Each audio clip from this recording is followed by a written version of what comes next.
Good morning, everybody. Welcome to episode 1 of the Elite Real Estate Podcast. Hope everybody's doing well. Hope everybody can hear me. We're going to make sure we don't have technical difficulties this morning. So we've got a special guest. We're going to bring him on here and bring up Mr. Curtis Shewell. Let's see if we get him working here. Hey, I'm ready, baby. There you are, my man. We can hear you. You're good. We're working. Yeah. That's it, buddy. That is it. Good stuff. So how are you doing this morning, my man? I am so good. I can't even stand myself, my brother. You know that. I know that. Feeling good. I said my neighbor was outside yesterday and he's like, "Hey, how are you doing? How are things going?" I go, "Look, man, every day I'm on the top side of the dirt. I am good."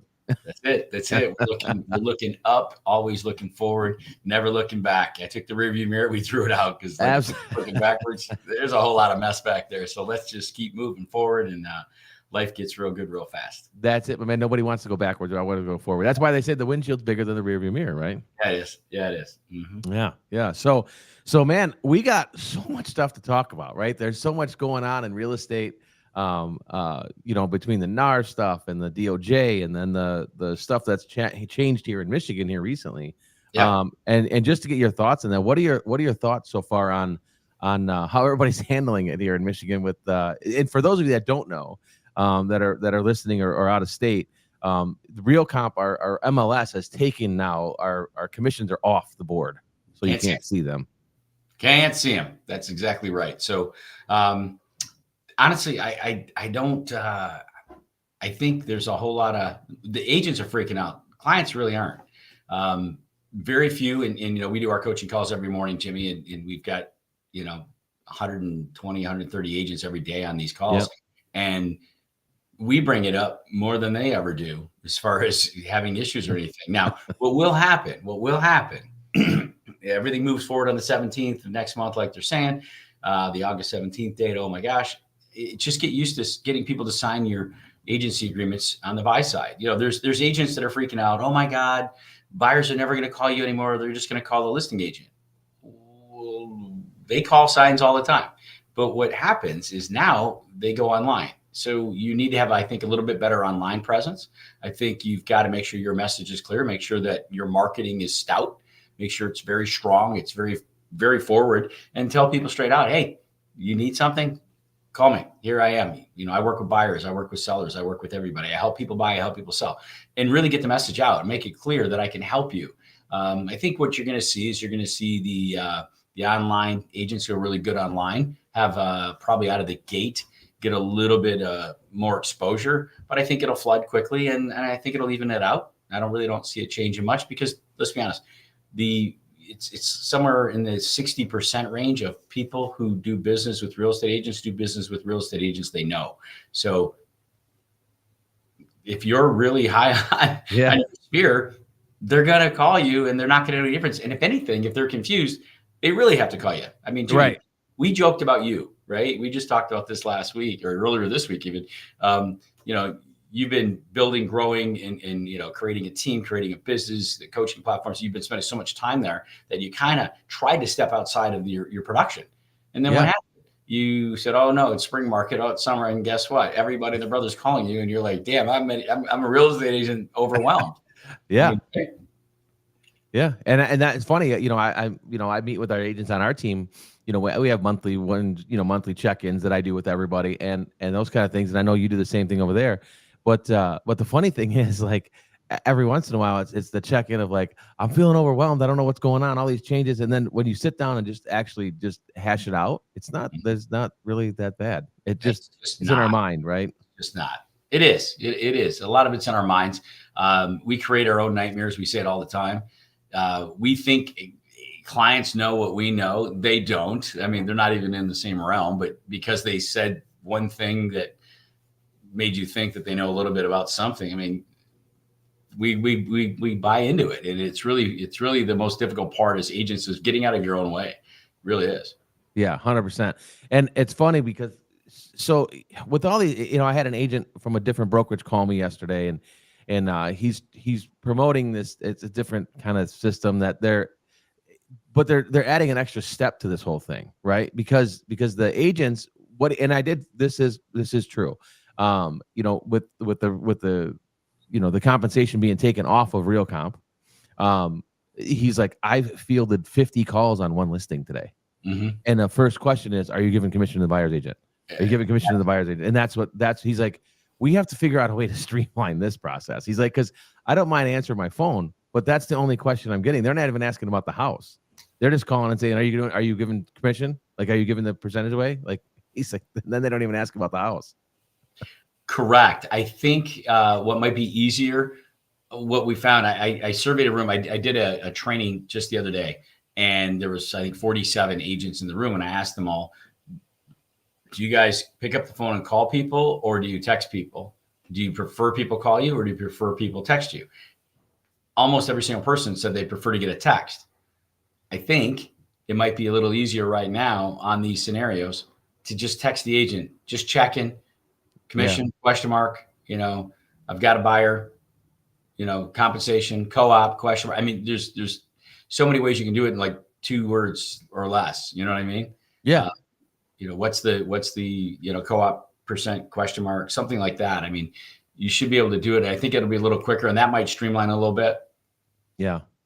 Yeah, because one of the things that he had, there's a website. I can't remember the name of it right offhand, but there's a website, and realtors can go to this website and put their listings in this website too, and advertise what their commissions are. But I said the thing is, though, you have to put your listing in Real Comp, then you have to put your listing in this other website, and then you hope that people, when they're looking at the listing in Real Comp, that they're going to click that button that takes them to the other website that's going to tell them, like, we're doing a lot of clicking, Yeah, I get it. There was a gal in there. What she threw out, she said that, believe it or not, she said she's been doing this for years, that she puts all of her listings on her Facebook and on her social media. So she puts it out there, and she, on the Instagram or the TikToks and all that good stuff, I'm getting out of my get out of my comfort zone real quick. You're getting to the deep end. Yeah, I know what a Facebook is now. But what she said was she takes a screenshot of her house, like the listing, with the price, the house, the address, and then puts a little starburst right in the top corner, and it says buyer agent 3%. And she put it right on there, and she just posted it up. But she's been posting these things that way, just without the little starburst. So she's just adding the little starburst, saying, that she's co-op. And so she said she gets a lot of traction from other agents because she's got a ton of agents that follow her, right? So that, I think, adds to it. And I think you're going to find a lot of this kind of stuff. There's got to be the workarounds, and like our brokers said, stop worrying about finding workarounds and all this. Just do it the right way, and you'll see how quickly it'll work. Now, back to your point, got a listing up, and bam, I got 50 phone calls on my listing. Are you paying? Are you paying? Is there commission? Is there commission? Right. And we have to do this. It's not a bad thing. So I don't want to, for 1 second, make it sound like agents are doing the wrong thing. You have to. So if you're listing heavy, which we all want to list more properties, you're going to field way more calls, way more messages. And I think, I don't know, I think you're going to see some real creative stuff out there. I think you're going to have some I think in people's voicemails, That's what I was about to say. I was about to say the same thing, right? You're going to get smart and be like, and here's the thing, like, and I know, there's different scenarios that come up, and price points change sometimes with our commissions, and they're all negotiable. But I was thinking the same thing. Like, you could just leave it on your voicemail, right? Like, 123 Main Street, it's 3% commission. Yeah. If you're calling about the Mayfield Street house, yes. If you're calling about the Main Street house, yes. If you're calling about Crosby Street house, yes. If you're calling, if you're calling about any of my listings, yes. You know what I mean? And I think what you'll find is, I think more of the agents will be paying commission. I don't see it. I think it's what it is already. Right. We talk about this. Nothing's changed. The only thing that's changed is it's a little more of a headache, if you will, for an agent and buyers and sellers or consumers. If anybody's watching this, that's just a consumer. It doesn't matter for you. Everything's going to be the same as it's always been. We're going to make sure we're marketing it to everybody, get every possible person to see your house so we can help you get it marketed better, get a better chance of selling it for more money at the highest price or the best deal. I mean, we really want the best deal for you, and you want the best deal. We want the one that closes. Yeah. So, we can drive those people. It'll be easier. So is it more of a headache for your agent because they're going to have to do a lot more? Sure. They're going to have to field more calls just to ask silly questions that we didn't have to ask before. Now we have to. So yeah, I think you'll find that, and I think there'll be creative ways to get the message across. Now, and it's funny. So, and I know Ricky Caruth put this out, and you and I and Al talked about this probably a week or so ago. How the people that were part of this lawsuit that brought this lawsuit together, that now are mad because they didn't get enough money. I mean, the $12 wasn't enough. Yeah, the money they got, but the funny thing is, they're complaining about us getting 3%, but their attorneys took 33%. Yeah. But it wasn't a commission. It was just a fee, Jimmy. Right. Just a fee. Just a fee. I'm like, man, this is incredible. Right. Like, how did this come about? Right. Like, didn't you you thought the attorneys weren't taking money? I don't know. It's a class action lawsuit. No, but they said they wouldn't take a commission, Jimmy. Right. Just a fee. No commissions. We're not going to take any commissions. We're just going to take fees. It's like, all right. Yeah. So can we just change it from commission to fee? Yes. I honestly think you're going to see a lot of that because, when I was doing that training, that class 2 days ago, what we talked about, and I told these guys, I said, think about it this way. The attorneys sued because of the commission, that somehow that's a dirty word or a bad thing. Okay. Well, your doctor charges you a commission too.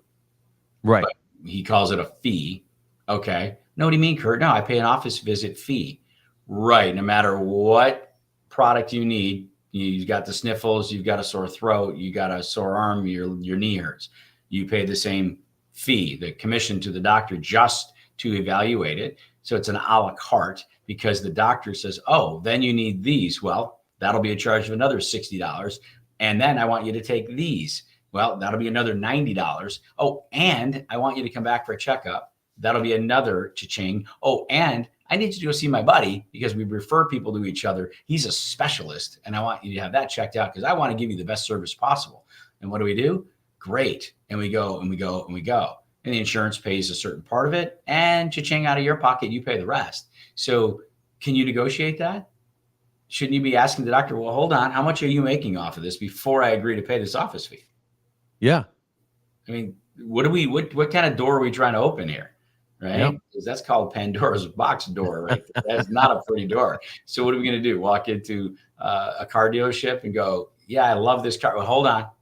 What do we talk about? Well, let's get the financing manager involved. Let's see what the payment's going to be. They don't tell you most people never drive off the lot and know what they paid for the car. They know what their payment is. Right? And that's the truth. Most people do that. I'm guilty of it a ton of times. And you're looking for your payment, make sure it works. How many years, how much? Got it. If you ever did the math on it, you're like, wait a minute, how much did I just pay for this car? Right. It's kind of like a house, right? Well, you got a 30-year mortgage. If you sat in it for 30 years, paid it every month for 30 years, a $300,000 house, you paid over $1 million for it. So it's like, wait a minute, I did what? Yeah. Well, you got to add all it in. So I think we need to slow down, relax. Every single thing out there has a fee. We don't ask the car salesperson, okay, now that I know my payment, now that I know that I paid X for this car-ish, how much is your commission? Because I want to negotiate that now. Right. It never happens. It's not even part of the process. It's be absurd even to bring it up. So we can keep going, right? The plumber comes to your house. Well, it's $90 for the just for to come to your house, $120 just to show up at your house before I've even looked at your sink or your drain or whatever. Right? Then if you use me, I'll apply it towards your bill because I'm just going to up your bill by $120. I mean, right? I mean, this gets, what are we going to say? Okay, hold on. Out of the 120, how much do you get? Because I want to negotiate that. And that's the type of door we're opening here. A fee is a fee is a fee is a fee. And the truth is on these attorneys that did this, they charge a fee. So long story longer, if you're working with a client, what you need to really get them to understand is my fee is X. Because think about it, Jimmy, if I'm looking at helping somebody looking to buy a house, I don't know, Jimmy, I'm looking for a house, 250 to 300,000, kind of in that range. I'm approved for up to 3. I'd like to get a steal on a house if I could, something closer to 250, but I can go up to 3. Now, there are some people who start off at 3. Well, you're only approved to 3. Let's not, Right. However, down payment comes into play. If they're putting, 10% down, it's 30,000. So they can look at houses for 3 because even if they bought it for 30,000 down, they're financing 300. So we get that. But what I think you're going to find is the commission. So if I'm not charging a commission, I'm charging a fee, which makes it really simple for a client. Well, they might buy a house at 250, 270, 280, 290, 300. Well, at 300, my commission is 3%. If my commission I want to get is 3%, that's about $9,000. Well, then I'm going to flat fee on the contract I signed with him, the agreement I signed. Contract sounds bad, so I guess I'll be signing agreements. Same thing, but we'll call it an agreement because that makes me feel warm and fuzzy. So I'll sign the agreement with the client that says, I'm just getting paid this amount of money. This is my fee for making you the best deal possible, getting you the best house of your dreams, making sure you're sleeping in your favorite home. So my fee will be this. Well, if you really break out the percent, what if the house is only 280? Well, I got paid $9,000 because that was my fee. Well, then I got paid more than 3%. Yeah. Well, in the old way, the client was in a better position. If the commissions were just straight percentages, no problem. The problem is when we go to this lawyer attorney language of, we'll call it a fee. Well, then I have to give my fee because the new rule says I have to tell them my fee up front. Well, that makes sense. How much are you going to charge me to do this, Jimmy? Well, I don't know. What are you looking to buy? I'm going to have to ask you a whole bunch of questions too. How much, because the honest answer is the same amount of work is done if I'm doing it on a $100,000 house or $1 million house. I have to do the same amount of work, same amount of papers. Yep. The forms are the same, right? Nothing changes there, but my fee will change. So if we want to play the attorney game, oh, okay. Well, here's my fee. You can have you pay me, or we can take it out of the settlement when we win. What did the client choose every time? Oh, don't charge me up front. Just take it off the back end. Well, that's how the attorneys are gouging you anyway. And that's okay. Right. Nothing wrong with that, right? The attorneys love us, right? We love the attorney. Hey, good for you. We're okay with that. Are we? Because now they want us to not call ours a commission, call it a fee. Okay, I'll call it a fee. Well, then I'm going to charge just like they do. So I'm going to get overpaid just like they do. Now the client actually can get hurt. Well, isn't the idea to help the client more, not hurt them? So when you look at this type of stuff, it's like, But at the other end of the day, if I charge them $7,500, which would be 3% on 275, well, then I can turn around and go the other way, or 250 or 200, right? If it's 200 or 250, $7,500. So if I'm doing that, okay, my commission 3%, $7,500, but I charge them $7,500. Well, they buy a house for $290. Am I getting screwed? Am I getting, well, it's a fee. So you're gonna have to figure out what your fee is, And the crazy part about all this is, and somebody just wrote in and said, I don't know if I can help you yet. It would be more appropriate for me to ask you a few questions to see if I can even help you. Love it. I mean, it's a great question, right? And the cool part is, this is one of the things we talked about on the coaching call this week.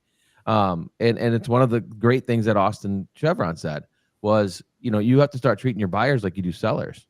Oh, right? yeah. We talked about this yesterday on the call, and when you do that and you start having more questions, and Al and I went through yesterday and role played out a whole buyer. Like if you had a buyer on the phone, where do you live now? Where are you looking to move? Why are you looking to move there? How many beds? That whole laundry list of questions that we have that you run through, and it's just like, that's what we should have been doing all along anyway. It's one thing we've always coached on was the buyer's the buyer's consult and sitting down with your buyer, figuring out what it is, and at the end of the day, how much time that actually saves you as an agent, right? I've brought this up before. I made the mistake one time. I had a guy, and he was looking for a 4-bedroom, and it was going to be tight with his budget and all these things, and I'm like racking my head against the wall trying to find a 4-bedroom for this guy. And I'm looking around, and we went and looked at a couple houses, and it just didn't, things were, so finally, and he had 2 kids, and I'm like, listen, you got 2 kids and you and the wife. I go, why do you need the 4th bedroom? He goes, well, I need a home office. I'm like, gosh darn it. I didn't ask that question. That's right. And I just didn't. And when I finally asked it, I'm like, oh, now I got it. Now we went and found him a house. I'm like, gosh darn it. I can't believe I wasted that much time looking for that guy's house. And it was just like, why, but I didn't ask that question. So that's why one of the things that I like telling that story to other agents, because it's like, I did it too, right? You don't have to do it. We I all did it. Yeah. Right. You don't have to do it. I did it. I screwed up and I wasted time. So you don't have to waste time. Ask that question, right? If there's things if there's things that seem off, right, about what their criteria is or what they're looking for, what their wants and needs are, and going from there and saying exactly what it is, then you just figure things out and say, oh my gosh, now, right now we said let's figure it out. So it says this is said the LOL, the buyer will feel like they're being interrogated by the FBI. It won't. All right, here. All right, here. Let me address that really quick. I've had agents, and we've done boot camps for years, Jimmy. And what's one of the things I teach in the boot camp? Here's the questions you need to ask every single buyer for the rest of your life, and then you have to ask more questions, and then more questions. And one of the pushbacks I get in the boot camp all the time, or a question, I guess, is agents say, yeah, but Kurt, when is it enough? I mean, what if we're asking too many questions and then they get upset and they don't want to work with us? And I'm like, okay. Do you get upset when when you walk in and say, I kind of got a runny nose. It's kind of, I can't stop sneezing. It's running. And do you get pissed off when he says, well, can I see your throat? Can I see your ears? Because he knows they're all connected. Right. Your nose, throat. He knows that they're connected. So he's got to look to see where the problem's starting from or where it's gone to. And then all of a sudden he starts, moving your arm and checking your side. And then he wants to hear your breathing. What are you doing with my breathing? I didn't tell you my lungs had a problem. I said, it's my nose. Do we get upset? Or are we happy as hell that the doctor's doing a very thorough job? We're never upset. So let me put it into the practical terms this way. Jimmy, let's just do this live really quick for everybody. So yeah. Person that's worried about, you ask me too many questions. So, hey, Jimmy, says I got your information. I was just giving you a call back. Our friend Rita told me to call you, and God, she's wonderful. Really love Rita. She's great. So thanks for, reaching out and listening to her that I could be a good agent for you. So let's see if we're a good fit for each other. Would it be all right if I asked you a few questions? Yeah, absolutely. Okay. You're not offended by that?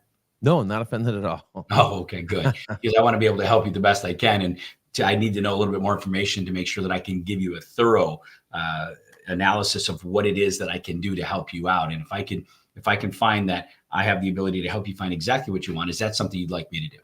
Absolutely. Oh, it is. Wonderful. Because that's how I work with my clients. So let me first ask you the question I have to ask everybody. So where do you live now? Right now, I live in Roseville. Oh, no kidding. That's great. How long have you been there? I've been there for 20 years. 20 years. Holy smokes. Good for you. So you've been rooted. You got the neighbors. You got the neighborhood down. You got it all figured out? Oh, yeah. Yeah, I got that figured out for sure. That's the reason we're getting out of there. Yeah. Okay. Well, then help me with that. So help me understand exactly what we're really trying to accomplish here. So we got the house in Roseville. We want to get out of that. So give me more. Help me understand the scope of what we're really looking to do. Yeah, we're looking to upgrade. We need another bathroom. We want a little more space, just to kind of space things out a little bit. Oh, okay, sure. So that makes total sense. So if I could find something for you right away, and let's just play this out. Let's pretend like I found you something literally today. If I found you the perfect house today, would that be something you'd want me to do? And would you like to jump on a house like that immediately? Yeah, I'd love to. All right, great. So help me understand, what are the reasons for making the move? Yeah, better schools. We just want to get the kids into a different school.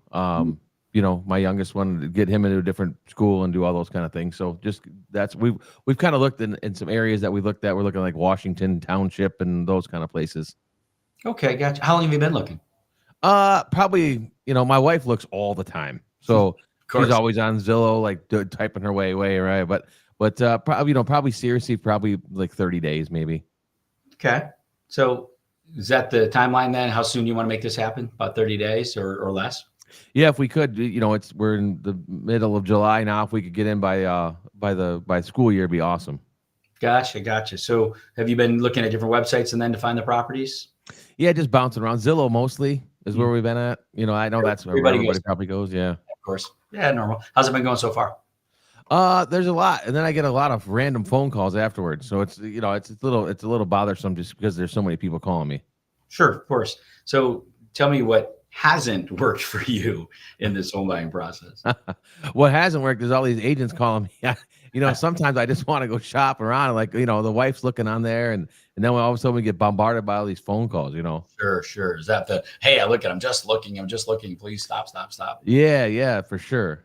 Yeah. Did you ever seen anything that you really, really liked or that you written any offers on yet? Nothing that we've written any offers on. But we've seen a few things that we like. Okay. So the search that we're doing, have we really narrowed it down to focus on a specific community yet? No, just kind of that area, right? Like just kind of that northern Metro Detroit area. Okay. Okay. Because typically what we do is we understand the process really kind of works this way, Jim. And what you have is we sell from the outside in. It's easiest to help you. If I know the community you want to be in, then we'll find the actual neighborhood for you to be in. We'll find the exact street you want to be on, and we'll find that house on that street. So that's typically how it works to give you the best scenario possible to find exactly what you want. So the community is going to be very, very important. So we know we've got those school districts, as you mentioned that. So I think first I'd like to maybe start with you there. Let's figure out what schools you really feel comfortable with your kids being in. That'll be the community we want. We'll see where the amenities and things are. Therefore, it'll help us figure out which neighborhood, which subdivision, if you will, we would be in. And then we'll figure that part out from there. So let me ask you this. What's really important about the actual location of that community that you do live in other than the schools? Proximity, like, ease of travel, right? If we can get it in and out of the neighborhood easier, all those kind of things. And, so our friends could find us. Yeah. Finding's good, right? Yeah. You guys entertain a lot? We do entertain a lot all the time. Okay. So tell me about that ideal new house. Yeah. I mean, a finished basement would be awesome. That's one of the biggest things. A nice backyard would be good.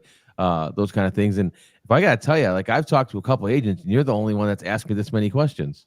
Yeah. To be honest with you, I keep a checklist of things that are really important to my buyers. And what I found was when we cut corners or, hey, just cut right to it or just this or that, we miss a lot of things that are important to you.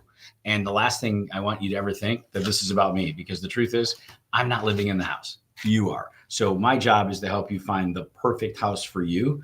At the end of the day, it's not about me. It's only about you. And I need to make sure we do that. So what I do is I actually have a list of questions that I want to make sure I asked you. Now, let's stop the role play for a second. Yeah. Jimmy, if you look right here, I asked you these exact questions, word for word, verbatim. Yep. Some of you answered before I asked. So then I repeated what you said so you could hear what you said, because it's very important that the buyer hears what they say. So you can repeat it back to them so they hear it. Now they know what they actually said. Because sometimes you're like, well, not exactly. Oh, okay. Well, help me understand that then. Because They said it. You're just repeating what they said. Because remember, communication is so important. Yeah, but Kurt, I asked them a bunch of questions. Right. But did you hear their answers? And did they hear what they said? And it's very important, because if they don't hear what they say, when you repeat back what you heard, what they said, what they meant, what you thought it meant, now we're on two different roads. And this is what happens. Agents show people houses that are absolutely 100% not what they want. And when that happens, we run into these issues. So it's very important that we get the information. Now, at any point, so whoever typed in the question, please type back in. Did it sound like I asked too many questions? So I didn't ask him his favorite color. What's your birthday? What's your sign? I didn't ask him those silly things. I asked him specific questions that are going to help me help him. Yeah. And I think here's what's cool. It says they've been typing as you've been talking. They said, preface the explaining why the questions are being asked, then watch the tonality. And then if the buyer's stiff or offended by it, hey, I'm sorry if I offended you. To be honest with you, I don't know if I can even help you yet. Would it be more appropriate if I get to understand? So again, it was seeking to understand, and that's another thing too. We talk about building rapport, right? Now, building rapport is talking about Johnny's soccer game for a minute, right? Like they're going to talk about Johnny's soccer game. They love their Johnny, and he's going to play soccer, and we're going to talk about Johnny's. Or you're going to have the grandma that's going to talk about her cat, and you're going to have it, right? Yep. So that's one. But the real rapport, the real things that start to happen are when you start to understand why they need that third bedroom, why they need a fenced-in yard, why they need a two-car garage as opposed to a one-car garage, why they need a finished basement because they entertain a lot, right? Why they have all these things. As you start to understand, like now you're building some real rapport. Now you're getting to feel like now you're understanding what their family dynamic is based on what they're telling you about their house, right? Because we're all looking at buying a house based on what our family dynamic is. Yes, We entertain a lot. We have my family over all the time. I need places and spaces to put people, right? You're in the same boat. You entertain a lot, right? So you need the space and the things to entertain people. That's what it is. But now you're building that rapport, like, oh man, they're family orientated, right? Now I can put my head around this. I can wrap my head around it. And the other thing that gets a little even deeper is when you do get to closing, right? You understand kind of what, if you're giving them a gift, what kind of gift you should actually be giving them, right? Because now you understand and you got this feeling of like, oh, it's a family and they care about their things and they entertain a lot. So why don't I bring this thing instead of a bottle of booze, right? Like maybe they're not a drinker and I don't know that, but I brought a bottle of booze to the closing and now all of a sudden they're not drinkers and I'm like, oh no. Yeah, you didn't know that they're 17 years sober. Yeah, and now I just ruined the whole life. Yeah. No. They went and got drunk, got divorced. They got to move out of the house. Like it's all bad, right? We've all made those mistakes too, right? And it's because we didn't have enough information. Had we had the information, we wouldn't have made the mistake. I mean, exactly. There was some. I was in a training yesterday with John Cheplack, and he's got a lot of things, right? And some of the stuff is really, really, really good. And sometimes you hear it over and over, and then once in a while it hits you, and you're like, wait a minute. And now I understand what he meant by it. But he threw something out yesterday, and maybe it pertains to this a little bit. It's what he said was that the outcome isn't the thing that you're building. The person you are is the thing that you are building, and that continues to work because the work works on you more than you work on it. This is the stuff that's in our head, right? It's about who you become while doing the work more than the outcome from the work itself. Now, let me just explain it the way he did. I'm trying to help this client buy a house, find the perfect house. I don't know anything about what they want. So the work has to be done by asking the questions to get the information. So what I say all the time is, I'm going to use your, anything you say can and will be used against you in the court of closing. Yep. Well, what I mean by that is I need your words because I'm going to wrap you up in your own words. It isn't about me. It's about you. I'm going to help you with that. I have to do the work. The work is always going to be there. The work's in my head. You're paying me, and my fee that I get paid at the end of this transaction is for the knowledge that I have, the experience I have, and the ability that I have to help navigate you through all of the minutia. So it seems very simple to you. And this is part of the good and the part of the bad. This is why people think we get overpaid. They think we don't have to do much. Are you kidding me? Do you know how much we do? It's insane, everything that we do and how much we have to know and how many questions we have to ask outside of them to make sure that we get this done. Look at what we just heard this morning. You opened the call up with listed a property, got 50 calls just asking about the commission because the commission doesn't show if there's a commission in it. So this turns into a massive amount of work, right? A massive. Tell them, hey, listen, before you even start to do this, you have to get 50 calls fielded to you before we can even start finding out if somebody wants to put in an offer. They'd say, oh my God, no, I don't want to do all that. No, exactly. They don't. So when we look at, it's about who you become while doing the work for them. When we talk about rapport, I want you to take a word rapport. And what I want you to do is I want you to change that word, take rapport out of the sentence. Anytime you say rapport and replace it with the word value. I'm not building rapport, I'm building value.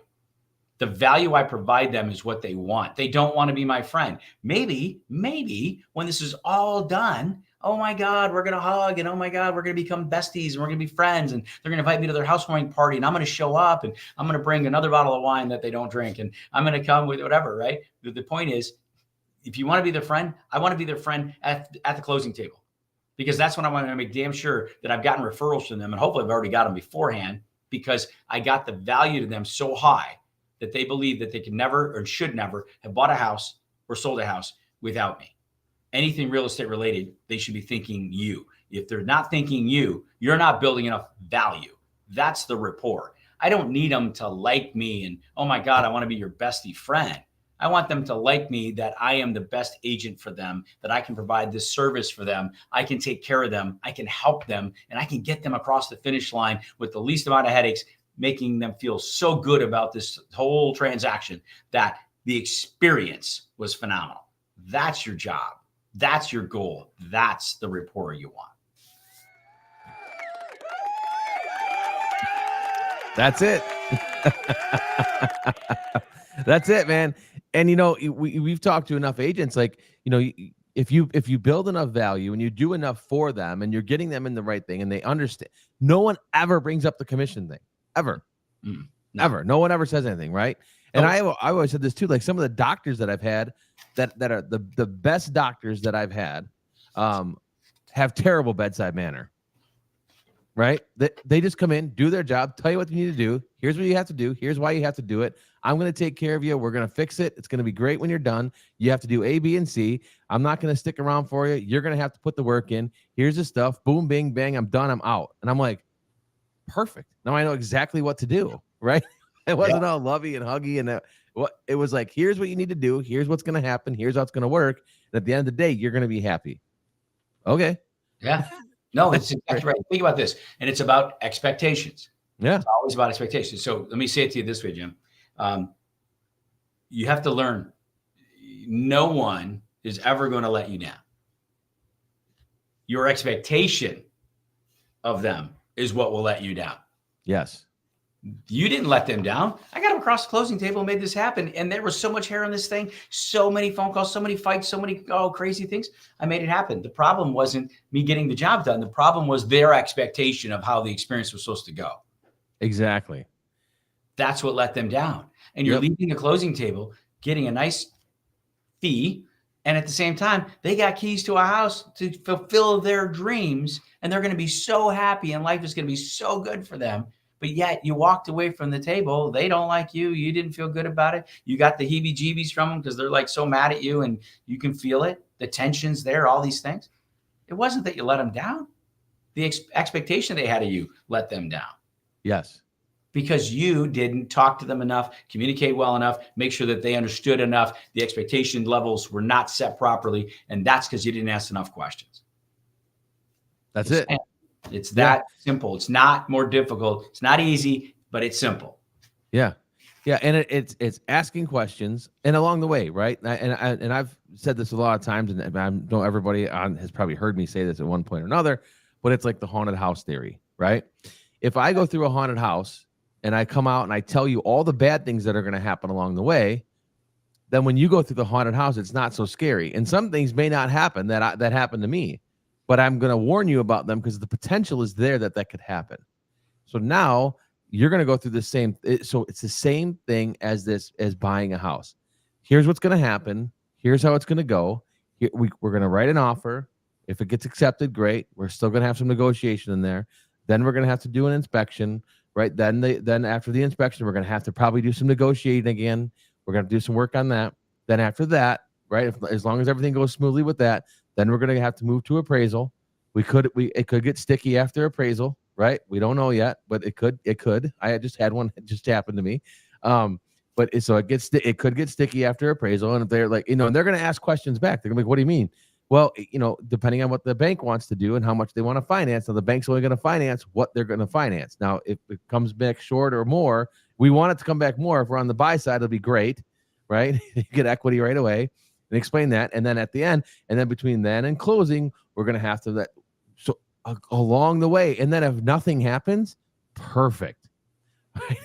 If there's a minor bump in the road, okay. If there's a major bump in the road, it's going to be okay too, because you've already explained what potentially could happen along the way. And then it's like, oh, you already warned me about that. This is so great. And then, the other thing is too, with this thing about this percentages or whatever, people because most agents do a good job of protecting their client and being the fiduciary and having that fiduciary responsibility client. And I'm telling you, most agents are good at it, right? We live in the 90%. So most agents are good at protecting their clients and doing the right thing by their client. So most clients don't know what we do because we take all the arrows and then go, hey, everything's great. And this is what's going to happen. Here's what happened. And then we explain it nice and calmly to them. Meanwhile, we've got the underwriter in our ear chopping our ear off about stuff that they need. It's like, oh man, you need that too? Why are you asking me now for that? Exactly.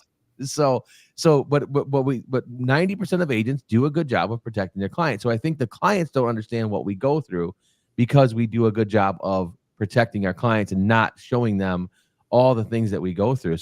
And I've done this before where I'm getting my butt kicked on one side or another here, and I'm just like, and then I have a client, and I finally just showed my client like this email chain that I was on. This was in COVID time, right? So we were held up on one end because we couldn't close because we couldn't do employment verification. So it was just a mess.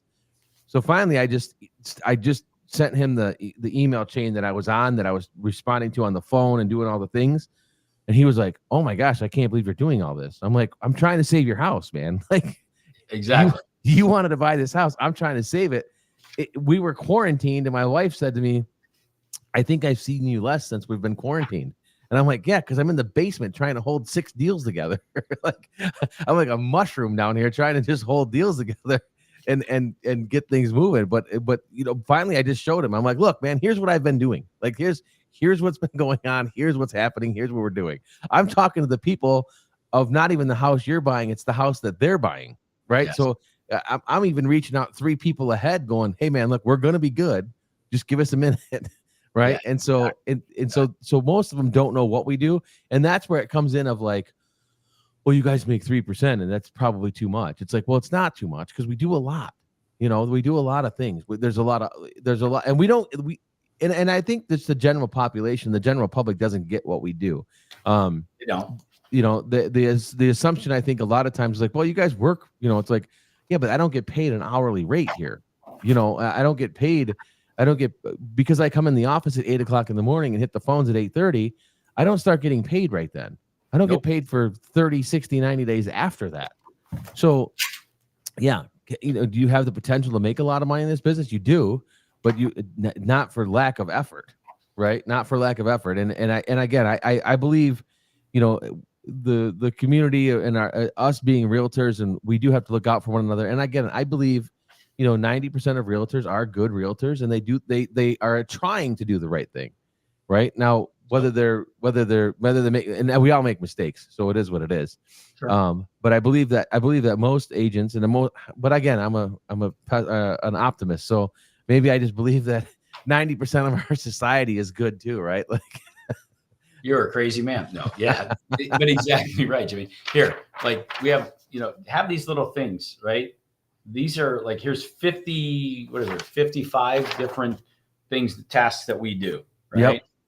Know these, have these. Maybe bring it with you when you're asking them to sign your agency agreement of why you're getting paid, and hey, here's just off the top of my head, here's a quick 50 some things that I'm going to be doing on your behalf to make sure that we get this done and I get you exactly what you want. Having your dream house, having the right house, having the one that fits you and all these different categories that are important to you is the only thing that matters to me. So I want to make sure that I ask you a bunch of questions to make sure that I'm helping you the best possible, because here's all the things that I need to do after our conversation. Yep. And for those of you that are listening now, because the Breakfast Club line is on too. So those of you listening on the Breakfast Club, I will share this on the Facebook page. So if you find the Elite Real Estate Podcast on Facebook, I will share it on that Facebook page, that form that Kurt was just talking about, because it's a great, that handout you created is it's great. I actually have it on my desk over here, and I keep it on my desk because, and again, when agents talk about different things or whatever, I show them. I'm like, when your clients complain about anything, just and I've handed it out, like, here, show them this, right? Like, show them this, and I I told you not too long ago, I had a listing appointment, and the first thing the lady said, so first of all, their dad passed away, so they're gonna be selling their dad's house. Sure. And she's like a paralegal or something. So she works in the legal field, so she's a paralegal. And when I met with her, the first thing she said to me was, "This is great. I don't have to pay the buyer's agent." And I said, "Well, you never really did." I go, "This isn't something new. Like this, you never did have to you never had to pay anybody, right? If somebody wanted to sell your house and buy your house for free, and an agent didn't want to charge you anything to do that, that was totally up to the agent, right? If an agent wants to charge you 27% or 1%, that's up to the agent. Now that's you're gonna have to negotiate with an agent." And I said, but here's what I would say. I said, if this house and the next door neighbor's house both went up for sale, and you weren't offering a commission, and the neighbor was offering a commission. Whose house do you think will sell first? She said, oh yeah, you're probably right. She's like, but I don't have to do it, right? I said, no. I said, but here's, and this will clear things up for a lot of people. I said, but what we could do is lower the amount of your house by 3%. And she said, wait a minute. She goes, I don't want to lower the price of the house. She goes, but you build the commission into the price of the house? I said, yeah, that's how it's always been done. Always have. She goes, I didn't realize that. And that like hit me like a brick. Like, I'm like, people don't know that. We just build that into that. And I was like, wow, like it kind of like shocked me. I was like, wait a minute. She didn't know. She just didn't know that. And I'm like, she, because she doesn't do what we do. So she didn't realize that the commissions, in her mind, the commissions were extra. Yeah. Right. Like the price was $250, but I was going to have to pay this extra to pay the agents. I'm like, no, it's all built in. And I did a seller's net sheet for her, and she was like, oh, this makes sense. It's fine. She was totally fine with it, with 6%, three to the list side, 3 to the buy side, and she was totally fine with it. But once I built it in and showed her what it looked like, but that's, again, it goes back to the importance of doing our job, asking questions on the buy side or the sell side, either one. Seller's net sheets. Again, if you haven't seen a seller's net sheet, I did a video on it. I'll send it out to anybody that wants it. But like, if you haven't done a seller's net sheet, that's super important when you walk in. And I like to do it. And I don't know how you do it, but I like to do it. Like, I give them 3 scenarios, right? Good, better, great, right? Like good, better, great. Like good if we sell here, better if we sell here, great if we sell here. I never say it's bad. It's good, better, or great, right? Like it's how we're gonna. If we sell it, if we sell it at 250, it's good. If we sell it at 260, it's better. If we sell it at 280, it's great, right? Like, just think about that. Good, better, or great. That's where we're gonna sell it at. And if they're good with good, awesome. Because now if you get to great, oh man, you just part of the sea. So, and again, we're finding this now too. And out there, I heard an agent yesterday on the call yesterday just said he lost out. He went 20 grand over asking and lost the deal because somebody went 40 over asking. Wow.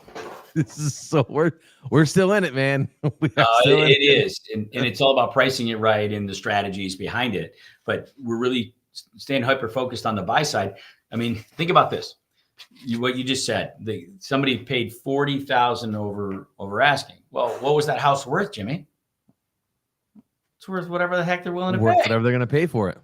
Yeah. Now they have their safety valve is, the appraisal, right? The appraised value. And that's why when you're accepting these offers, you've got to consider that, and don't get caught up in the hoopla of, oh, this is so great, I'm going to be a hero to my client. Well, you're a hero to your client if it closes for that. You're not a hero to your client when the appraisal comes back 40,000 under, and now you're making less than they were when you listed the price at that price to begin with, because it just wasn't done in a way that let the client understand they're in this game and how this really works. So you run into that. It's the line is, it's the little things between the big things that change everything. So when you get that offer, it's a big thing in the price and we're doing the big things, the little things like, oh, by the way, how much are your people putting down and what does that look like? Because if this thing doesn't appraise, you guys can win the bid and you guys can get your dream house, but you'll be paying for it. Make sure we're clear on that, because agents don't do that part. Then they try to accept that deal. The second buyer that was 10,000 less, let's say, or whatever it was, that was overpaying, which was perfect, which would have been a great scenario. It would have closed because they had a lot of money down. It didn't matter if it didn't appraise for exactly that. So what? It didn't matter. However, now they're gone. They bought a different house. Well, you played around for the last few weeks with this one that fell apart in appraisal because now they're not buying it. And now they're out, and now you're starting back from scratch, and your best buyer is gone. It's the little things between the big things that change everything. So remember to do the little things. Don't get excited and run. Get excited and look at it and slow down. Right? It's what's the line in the song? Right? I'm gonna go slow as fast as I can. Yeah, but I'm gonna go slow, and I'm gonna keep it there, and that's how we're gonna do this. Are you getting a pizza? Apparently, you got a little breakfast. early. It's a little early for DoorDash, buddy. You send me donuts. Or maybe don't answer it live. I don't know. I sent you a stripogram. Yeah, Judy, there is actually somebody there. So let me see who the heck it is. We got company. We This got is company. great. Yeah, this is great. This is great. I want who shows up at Kurt's house at 8:20 Eastern Standard Time. Let's see who it is. Oh, the picnic tables. My man. Okay, perfect. Good. Yeah, let's see who this is. This is interesting. Oh, yeah. We did this to you guys last year. Yeah. Just setting up down here. Right behind the patio. Any particular? Right behind the patio, you'll see like the flat side. Okay. So kind of lay them across this way, I think is the way to go. And I'll put the big tent over top of them. Okay, cool. All Is that all right? Yeah, I'll set them down there, and then if you need to rearrange them, once I set them down there, let me know. Otherwise, I mean, it's too personal. Yeah. I'm done This here. is great, everybody. We're being live on the air. Kurt's answering the door. It's like an Amazon delivery or something. What's going on? No, I had 5 little monkeys show up at my door. 5 little monkeys. So, yeah, we're having a party at my house for our sales team. So having a little team barbecue. So we're doing it at my house, and I forgot. So we ordered. My wife does things at a high level. So She does. We ordered the best of the picnic tables that fold out, that are all, the big heavy duty plastic ones that have the bench seats and everything all connected. Oh yeah. Fold out, and they're really nice. So anyway, the guy came to deliver them because that's happening this morning. I forgot that I was coming. I thought you sent me breakfast. I'm like, I should. No, you know, maybe next Friday we'll see what's going on. I'll be sending them to you so they can knock on your door there. I love it. That would be a neat thing. So anyway, Yeah, so that was interesting. You know, I was curious. I'm like, man, it's 8:20. Like, who's showing up at the house at 8:20 in the morning? Like, no idea. And then I just thought, I don't know, my wife ordered some. Maybe it was just they ring the bell and they leave. On your step. yeah. And then out of the corner of my eye, I could see something, and I'm like, oh, there's somebody there. I better go check it out. So thanks, guys. Sorry for the permission. It's those little things, right, that make the biggest difference. It is. It's the little things that matter, man. It's the little things that matter for sure. For sure. Yeah. But And your wife does things at a high level, man. She does things at a high level. Like, if you've ever been to a shindig at Kurt's, you know Sherry's putting out, and she's putting out a spread. She's gonna do things the right way. Like, the food's gonna be on point. Everything's gonna be good. Drinks will be great. The bar downstairs is fantastic. Yeah, all of the above. Don't give out your address right now. You're gonna have a bunch of people show up at your house today. Exactly. I get so much credit for how amazing my wife is. And think of it that way. So what you guys want is your buyers to give you so much credit for everything you do. And when you can show them little things like that list of all these things that you do, and showing them, hey, these are all the things that I'm going to be doing for you. It matters. And sometimes it's just lip service, and you feel like, well, I just said it and they just said, oh, okay. Well, it's okay because they're trying to take it all in, everything that you're explaining, showing, teaching, and communicating with them. And then when you walk away and you're gone, then they're like, oh, wow, man, my agent, woo. Because sometimes they don't give you that warm fuzzy, like, oh, you're great. Oh my gosh, do you do that too? Wow, you're amazing. That's just not how they act, because they're not supposed to. But that's what we want to hear, right? Tell me I'm great. Tell me I'm wonderful. Tell me that you won't, leave my calls out. You know what I mean? That kind of thing. So yeah. No, it's good, man. And listen, like, as these changes are coming, and I had another article that I wanted to ask you about, and I don't know if you know this or not. But I didn't realize this until the other day. So RealComp here in Michigan, they introduced a voice activated property searches through Alexa. So I thought this was a very cool article. It just started happening. So RealComp, located in Farmington Hills, they're introducing the ability to perform voice activated searches on active RealComp listings via Alexa, following an agreement with the California based company. Users are able to speak their property wish lists into their Alexa devices in natural language by saying, Alexa, launch or start finding homes. They can speak their wants and needs into the app regarding the desired area, price range, bedrooms, and baths, and or communicate desired scenarios according to RealComp. A user could say, I'm looking for a home all on one level with one unimpeded walkway, since my father who lives with us uses a walker, or I'd love to cook and need a gourmet kitchen so I can host wonderful family meals. Alexa will then find them suitable listings and return their property details. Alexa devices with screens will display the property matches with their photos. Now, how cool is that? Sounds pretty amazing. Yeah, I mean, I like technology again, right? Technology for the win. And if I just read this article last night, and my Alexa's here at the office, so I got to try it on my Alexa at the office, but I didn't have the Alexa at home last night. So, but I was reading this article last night, and it says so again. This goes back to what we were talking about too with marketing, right? And how we market our homes and how we do the real things. Like it's cool, like. And I think a lot of agents, again, I live with the 90%. 10% are going to do whatever, but I believe that most agents are trying their hardest to put everything they can in their listings, and being clear on what those amenities for the listings are. And I trust in the fact that most of them are doing the right thing. But I think like this technology again is something that's super cool. And I don't know if you knew that RealComp had that or not. Did not. This is why Jimmy Fantastic is fantastic. He shares all the good stuff. Yeah, I mean it's cool. There's Al and I were talking yesterday about a lot of things that we have, with different things and how again. So there's so much stuff. And I was talking with somebody from a title company yesterday, and she'll come in and do trainings on title, and I'm like, it's just another thing that we, and we're in it every day, so we get it. Like we're like, oh yeah, it's title. You got to know what title is, right? Yep. And at a very surface level. And same thing with then you got to know what mortgages are at a surface level. You got to know what real estate is deeply, right? You got to know what changes are coming with RealComp. You got to know that you can put your listings and read it on Alexa. It's crazy. It's all this stuff that happens. It's nuts. No doubt about it. No doubt about it. And it's happening even faster. Yeah, I'll give you a shameless plug, right, on the Elite Real podcast. You want to think to yourself, what does an elite performance look like from me to my client? What does it make for me to be elite in their eyes? Just think of it that way. What would that experience need to be? What would I need to ask them? How would I need to make them feel? How important is everything to them? If you know those answers, you've asked the right questions. You've asked enough questions. You've asked all the questions you needed to ask to figure out what it was going to do to help them and maybe help them buy the house that they really want. And you also eliminated the issues of them signing your agency contract agreement with you.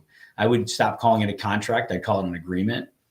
Agreement sounds fine. We made an agreement. It's legal because we signed it. So it's a legal binding document, but I didn't call it a contract. People don't want to sign contracts, but they sign agreements all the time. Yeah. Okay? So it's just little things like that. Again, the little things between the big things make people feel better about it. Get used to saying it. I no longer talk about commissions. I don't even have a commission anymore, folks. You're right. They made the change. There's no commission. Now I have a fee, but there's no commission. Oh, okay. I mean, how silly is that? But yet they feel very relaxed. So when you were going through the scenario that you had with the lady, well, I don't have to pay a commission anymore. No, you don't have to pay any. There'll be fees and you're going to pay the fees. But the great news is we can schedule the fees in the closing, just like it's always been. So it'll be no different from you. Would you like it? So I do that. So we make sure that we have the price that includes all fees involved in it. So that way they pay for it. So it doesn't cost you. Would that be okay? It's no different than what we've always done. Yeah. It's not. It's zero different. Yeah. I think one simple line question. And remember, tell them nothing, ask them everything. Tell them everything you need to tell them in the form of questions. So that way they feel they're going along with it because they need to hear you. If they don't hear you and just go, yeah, okay. And they don't even know what you meant, you did a lousy job. Yeah. Yeah. And I think, again, we talk about this and, people don't care how much you know until they know how much you care. And the more questions you ask and the more care you show, the better off everyone will be. Guaranteed, brother. A lot easier than you think, and it's easier than you're making it. 100%. Keep it simple. Keep the it KISS simple. method, right? Yeah. Keep it super simple. That's it. Well, man, I appreciate your time this morning. Curtis Shewell, everybody, I appreciate your time, my man. I thank you very much for joining us on the first ever Elite Real Estate Podcast. Elite podcast, baby. We're all elite. new, baby. All new. So I appreciate it, my man. I thank you guys for joining us this morning, and look forward to it next week, 7:30, same time, same channel, man. We'll talk to you soon. Thanks, Jimmy. All right, buddy. Take it easy. Thanks, everyone.